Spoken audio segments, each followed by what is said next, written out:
That's probably, those two are probably the most famous rhythms in the Middle East. And you can hear them exclusively, especially in Egypt, played to dancers, played to a lot of songs, and so you can hear it everywhere. So we were talking about rhythm, which in Arabic, just like we said maqam, the rhythms have a name too. They're called iqa. Can you say iqa?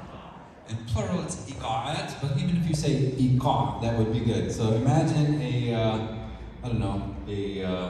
crow. Iqa!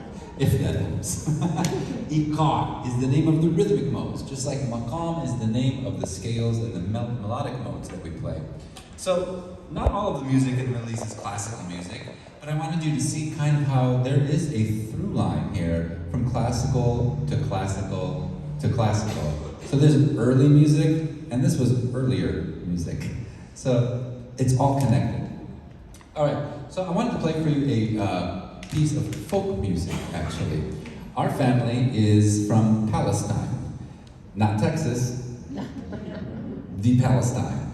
And there are some famous people from Palestine. One who was around about 2,023 years ago, and his name was Jesus Christ. And who was born not very far from where our family is from. My mother is from Jerusalem, and my father's family is from a town called Betunia, which is near a West Bank town called Ramallah. And a lot of folks from Betunia came and settled in the United States, as I mentioned before, as far back as 1893. And we've still kind of maintained our culture as well. This is the place that you would call the Holy Land, many people call that. And they have a lot of folk music, and as you can imagine, the folk music from this region is pretty old. And so this is actually one of the pieces. It's a little medley that we're going to play for you of probably the most traditional folk songs. Now, Palestine wasn't just a country with borders on a map that we see today.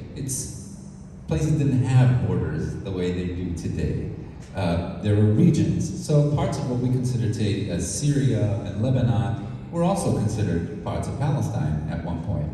And borders shrink and they expand, and then they get called different things. But we know where we're from. So it would be Palestinian. And this is actually a little medley of Palestinian folk music, but let's call it Levantine, because these same songs, actually you sometimes hear them also in Syrian music and Lebanese music as well. So this first piece is called Ala Del'ona, and it's a folk piece that sometimes people will add different verses to it depending on what the occasion is. So, for example, if there's a wedding or a happy occasion, they might add verses that are happy. If there's a sad occasion, they might add verses that are a lament. If it's something political or social, they might add verses to that too. But almost always, they always have this kind of refrain and chorus. So these are three pieces from Palestine.